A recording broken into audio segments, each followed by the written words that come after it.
wants to do the right thing, you know what I mean? But his association to everything was so out of whack. When he goes back, so we created good ones here and to our local community places that we got.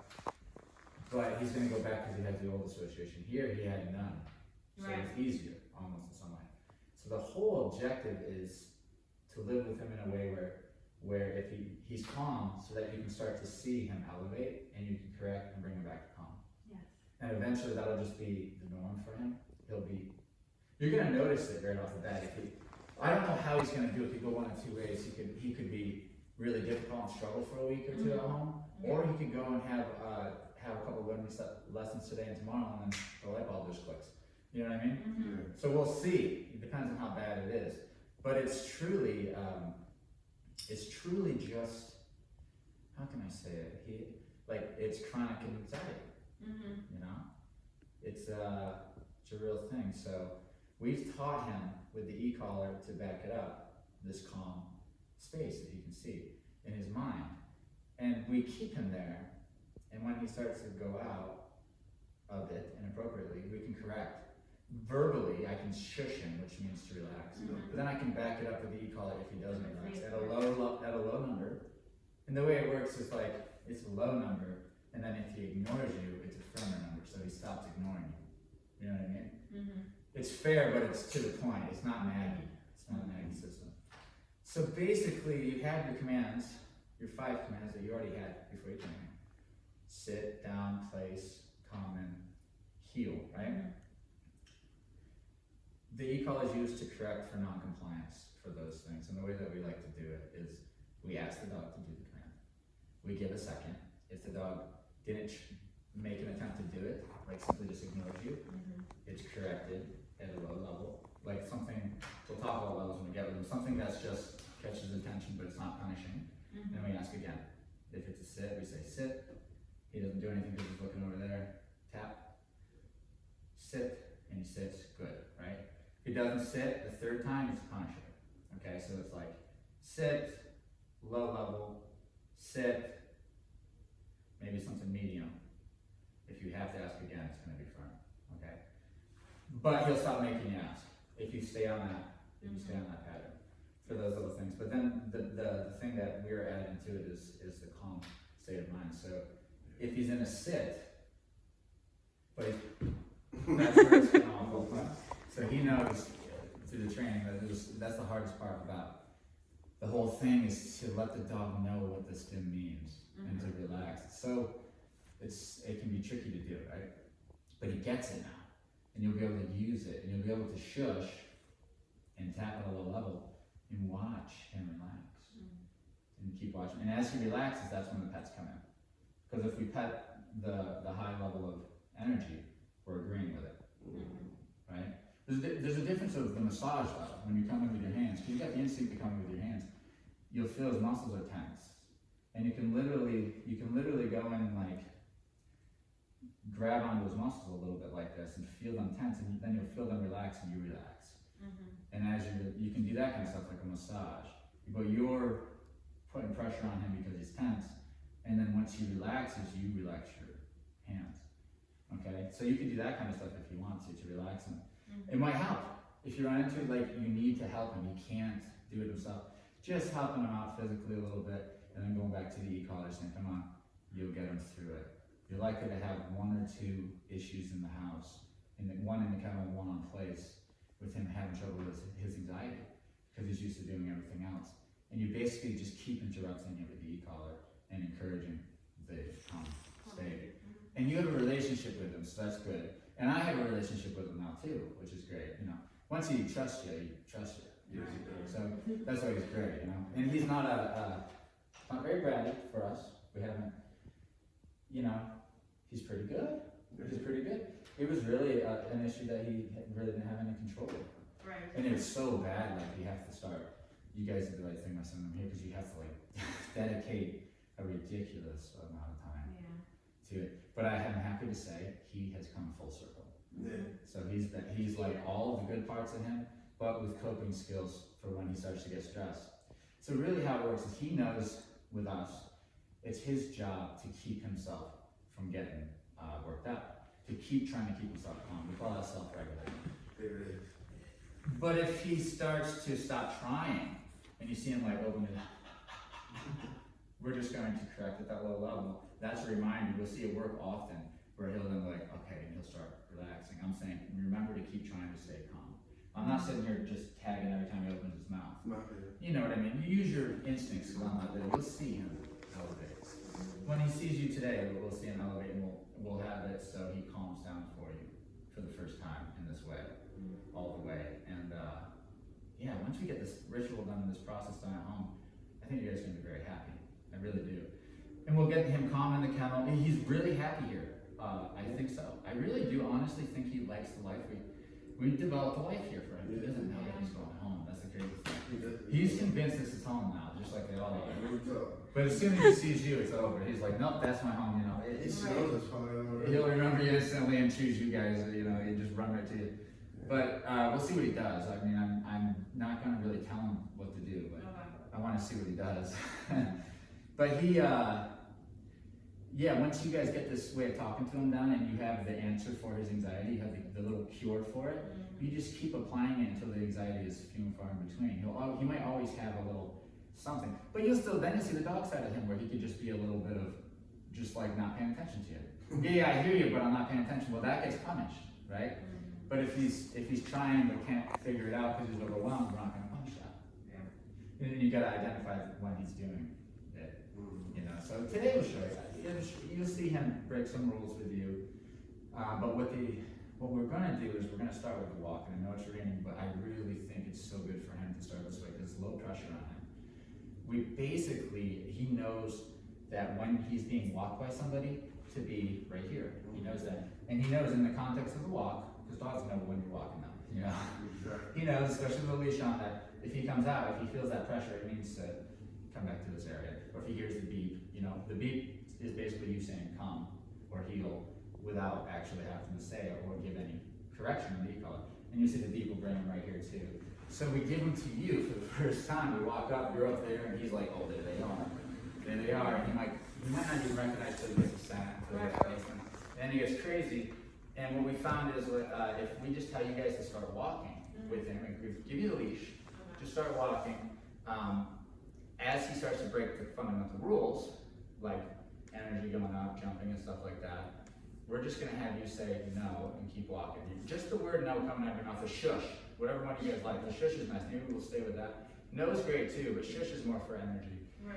And so you're just shushing and saying no. Heck, doing both. And what's happening is I'm operating the remote. So I'm correcting here and there. You know, I'm not correcting every little thing, but I'm trying to go for my moments and see what it does. And what usually happens 9 times out of 10 is the dog ends up putting themselves where they know they should be, heel, and respecting you, and calming down, and still being happy, but calming down. And as we start to see them calm down, then we tell you to say, hey, tell them to sit. I'm still operating the remote. He thinks it's you. So that's the clever part. Every correction, he's like, Mom's doing this. I'm doing that part for you. Right. And so he's going to look at you a little differently. And then we're going to have you down and stuff. And I know it's training is a pain in the ass, but he doesn't seem to mind too much. He's going to be happy. So, and then what happens is, like, he thinks you did all that. He's respecting you. We talk about the whining and stuff, of course, because he's going to whine. And then we'll show you, once his brain's there, we'll show you how to do the stuff on the deep collar and all that, and make sure you get your experience in. But it's a clever way that we found out that he just thinks you're doing it, and he ends up putting himself in heel. If he doesn't put himself in heel, then I'll just give you directions from there, and we'll go from there, and maybe I'll take him. But I bet you he does. We really gear them to make the right choice. So, and that's the beginning of the transition. And then we'll come back inside to end it off, because it's raining. And we'll probably go downstairs and put him on place and talk about more whining, because that's where the whining will come up and what to do at home. Yeah. There's just a couple tests that you gotta do, and one's in the kennel and one's on the place bed. And it's basically you're looking to test him. You're looking to get him to whine so that you can correct it and get rid of it. You don't want to be struggling with it a month from now. No. And I think you won't have to be. Definitely not the level that you were. Right, yeah. Definitely not, dude. That was like insane. And I really felt for him and you guys. I was like, man, living with this without, and I'm a professional. it must have been just an extra layer of just stress always there. And you just get used to it, and it's just kind of there. And then eventually, like, you know what? If we got rid of this stress, but he's, so the kennel, we're gonna work with the kennel when he gets home today, make sure he can be quiet. And he doesn't gotta be in there all night. He just gotta, what we're looking for is if he goes in there and then he whines, and then you correct him, and he's quiet and does this and lays there for 30 minutes to an hour or whatever, that's great. Good boy, you can come out. We'll do potty break. We'll teach you how to do it on the place bed. But what usually happens is they whine, and then you correct, and they keep whining. And they correct, and you have to have it. You have to have the tough conversation. You guys do have kids or you don't have kids? No, I have nieces and nephews, so. I always use that because it sucks to have to do the punishment part sometimes. But this is the shitty part for you guys. Not only is it just going to establish rules, but it's like it's work for you to put them in there, and then but you just gotta know that if you already understand what's going on, you feel that's what the kids do, so that's good. You're going to ask for a double down on that, and he will give it to you. He will. And when he does, let him sit there for a while. And if you hear little peeps, you know, he can do his little peeps here and there, but if he starts whining, like, give a nice correction. I usually go firm and then dial my numbers down to something really low. I don't keep going on the firm, right? I just one firm, like knock it off. It's much like how you would think how you would smack a child if you would, which we don't do, but you would be like, one firm one, and then you'd be like, hey. Yeah, so that's the conversation. One, and then hey, you know what I'm talking about. You know what I'm talking about, because guys do it to each other. Yeah. And that's what I want you to see that with the dog. You're not going to be overpowering him constantly, but you do have power. Exactly. You do. But the thing is he also understands that it means to calm down, which is the part that a lot of places miss. Because you'll see the dog elevate after correction. Yep. And stay up here. And I used to do the same thing. That's why I'm preaching it lately, because I realized that it hasn't changed everywhere. But I used to do the same thing. But I found out it can be different. You can use dog whispering techniques with e-collars, which is new shit, past 5 years or something. And the way I describe it is the dog whispering stuff with the e-collar. I don't even know how other people would describe it, but it's very new, and it works really well. Yeah. So you can look at him and you can say, you can give that firm correction without saying hey first. So you know the difference? Like you're not going to say hey. Maybe if he's just doing something little, you're going to say hey, knock it off, take the warning, right? But he starts back up, then I would just go boom, and then look at him and say, hey, relax. You know what I mean? There is the punishment, he has to taste it early on when he goes home so that he knows it's there. You don't have to go there unless you need to, but he needs to know that you will go there. So to make it most successful, you put him in the kennel, we wait for him, you're not gonna have to do anything to get him to whine. You leave the room, and you kind of wait a second for him to do some whining, and what I would do is go in, let's make it fair for him. I do want to make it fair. I don't want to go and wham, slam on the lap. All right? We're going to present ourselves, we're going to say no, and we're going to give him something mild. Just mild. Because that's fair. Now, what he does after that is his own choice. If he listens and lays down, he doesn't get another one. But if he can't settle down, then we have to give him something firm. Right? And then settle him down. It's just like a tap. So what it does is it goes right there real quick. Right? And then what happens is he'll, right? And maybe a spin around or something like that. And then we're trying to get him to settle down. At that point, if he's here, we need to be going to the double down, the numbers go drastically low. You're looking at what he barely feels. So if you tap and you see that he feels it, but it's not uncomfortable, that's what you're looking for. And you'll see us do it. And that's you just saying, hey, but it's almost like you having your finger in there being like, come on, relax.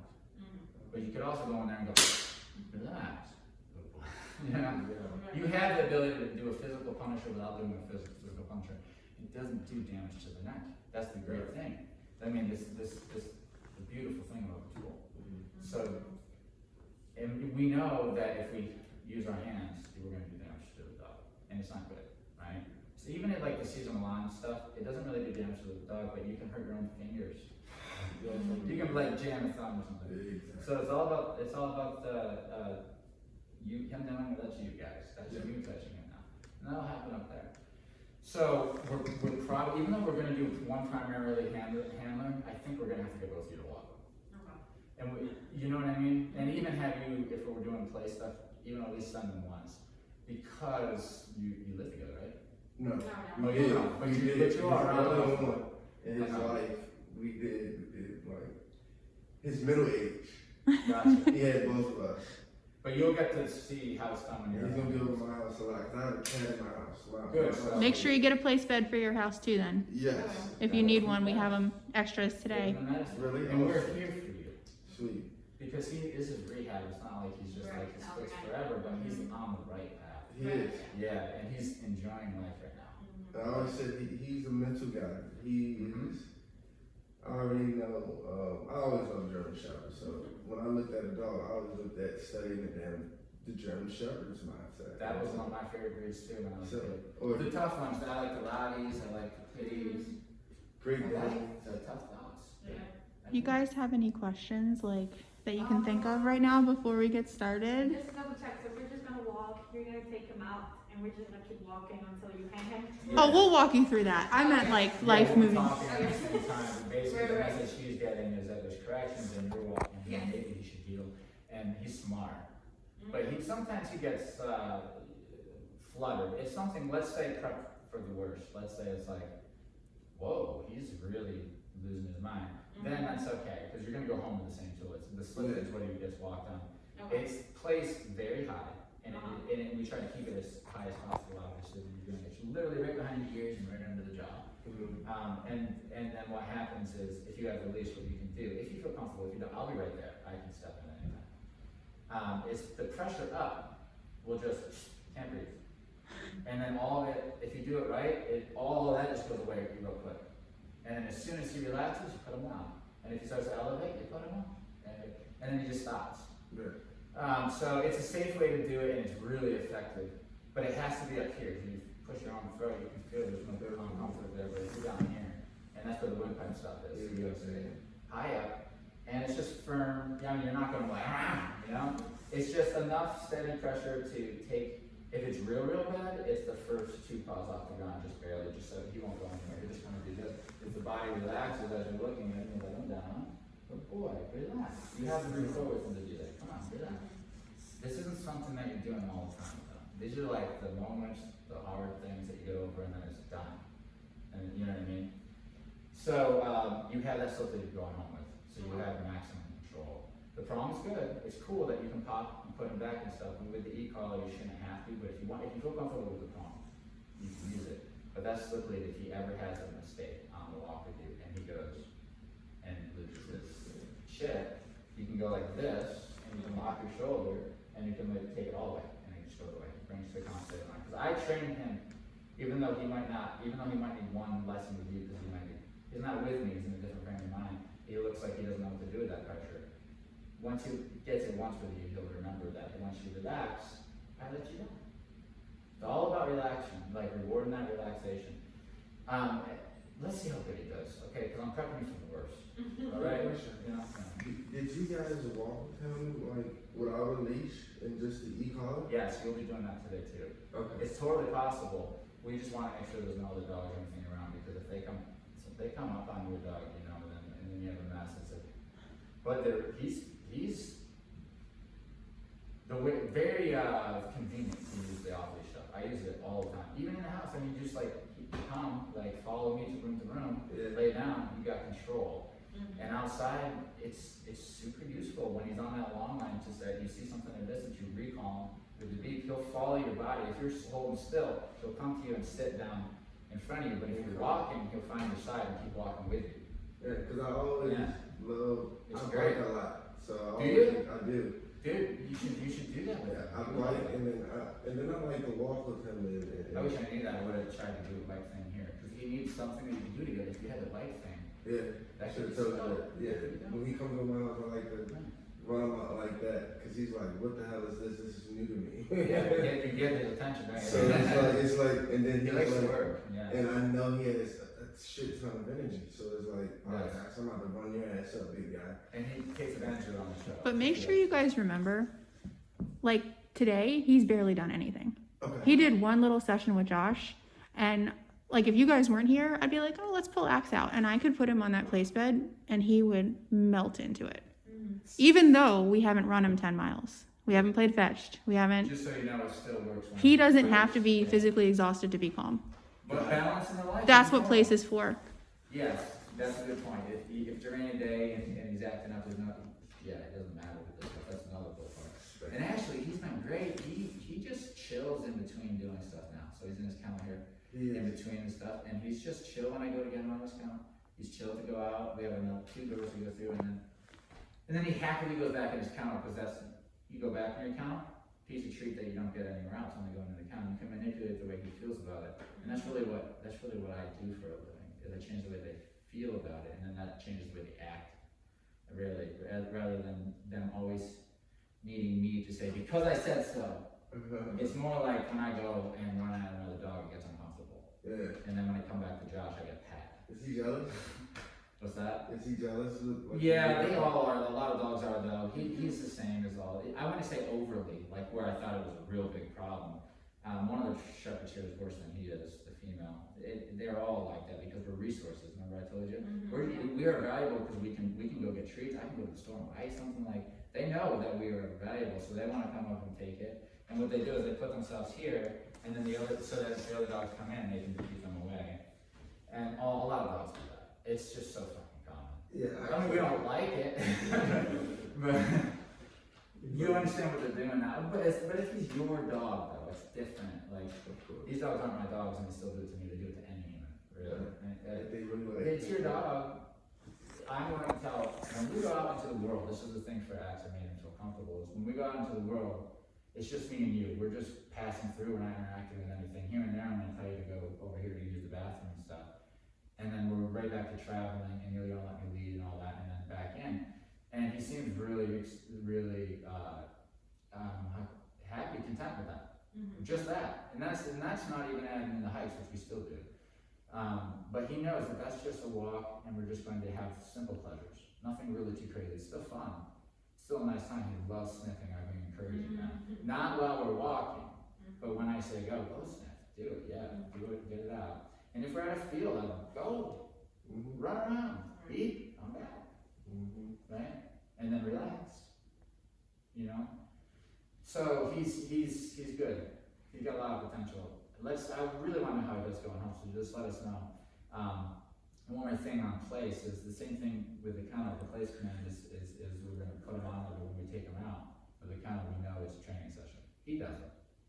It's not really a training session, more than the way it is. He needs to learn that the rules apply to your house, just like ours, and he doesn't know it yet. So what we prefer to do is to make sure we set up a mistake rather than him catching us off guard and notes across the room. And he's not getting the picture clearly, so we're just like, we're gonna do that place thing now. Because you're being good in the kennel, like you have a potty break. Go in, get on place. You can put a tie back on where he has his slip lead on and it's connected to something, but it should allow him to step off, but not get too far. So he can make mistakes. And then like getting him to make mistakes is gonna be easy at first. You can leave the room, you knock on the door, anything. You can literally throw a ball. What's gonna happen is he's gonna get off. I want you to correct firm the first time. Just let it happen. Just he steps off fully the first time. You don't get him you don't even have to, if he's in a down, because that's the rule on there, he sits up, it's fine. The first time, we want him to know what happens at your house when he breaks the rule. Firm one, back on the place bed, dial your numbers down, good boy, let him relax, present the trigger that made him fuck up again. Watch him not make a mistake, tell him he's a good boy. You just said, don't get off the bed, and if you don't, you're a good boy, but if you do, that happens. And now it's clear. Everybody gets it. That's the fairest thing to do, is just to explain to him what happens when you step off the bed while I'm ready. Yeah. So and then it sinks in. And then what you do is you go through a few other triggers. It's just a couple minutes, 2 or 3 minutes, just like roll ball and stuff. He's probably not going to. He might get really interested, and at that point, it's no more, you don't have to let him step off anymore. You go down to low numbers and you remind him if the ball goes squeaking by, he goes, you just go low number, and he should do that, and then you tell him he's a good boy again. You know, the way we do it is calm effect and good boy in a little. Yeah. And then you just let him sit there for a while, like 40 minutes an hour, relax, and you've accomplished it. Monitor some of the squeaking, but I'm sure at that point you won't be. Just do a double down, and that's going to be what you're trying to say to him is that's how I want you to behave now when you're on the bed, and you explain it to him, and that's how you do it. And so you did the explaining in the kennel, you did the explaining on the place bed, it's pretty good. And then every day you just kind of put them through a little test. When you bring them out of the kennel, you put them on the place bed, spend the first 5 minutes seeing if you can get them to mess up. What's gonna happen is you're not gonna get them to fuck up. You'll knock on the door, you have somebody, eventually he's like, nope, I'm good. And every time he says, nope, I'm good, you tell him you're a damn good boy. Yep. You're a damn good boy. You can even give him a fucking treat. Yeah. He's gonna learn, because this isn't him being a brat, he just doesn't know how else to behave. And then once he knows for a fact, because you've explained it, how you want him to behave, and you're rewarding it, and you're correcting the other one, all of a sudden, in a couple of weeks, he's a different guy at home. And everybody's fucking happy. And then you look at each other like, that was a lot of work, but look what we, you know? He's getting older too, so he's gonna get a little more wiser. He will. He's only 2. He's gonna be great by 3. Yeah. Let me calm He down. really came around, and we put a lot of work into him, just so you know. You know, because we documented about it, but a lot of times. Marshall, But yeah, so I'm excited to see how he behaves, but it doesn't really matter, because that's just the issue. It's the anxiety that comes up. We already know this works, because we've seen it work over and over again. It's just that your house and you, both of you, are the hardest ones. So if you're like, if this is for like drug addicts, now we're going, or let's say, let's be more specific, alcoholics, right? Alcoholics, this is like they've been out and they've been doing good, but now we're gonna go hang out in the bar. Like now we're going to the most challenging place and you still can't drink. But they'll get through it. And because he wants to get through it too. That's what's good about him. I would tell him the truth, you know how it would be. If I was like, okay, this dog is really gonna always be a pain in the ass. I don't think so. I really don't. So, and we're here for you if you need us. Because I see so much potential in him. So let's get started.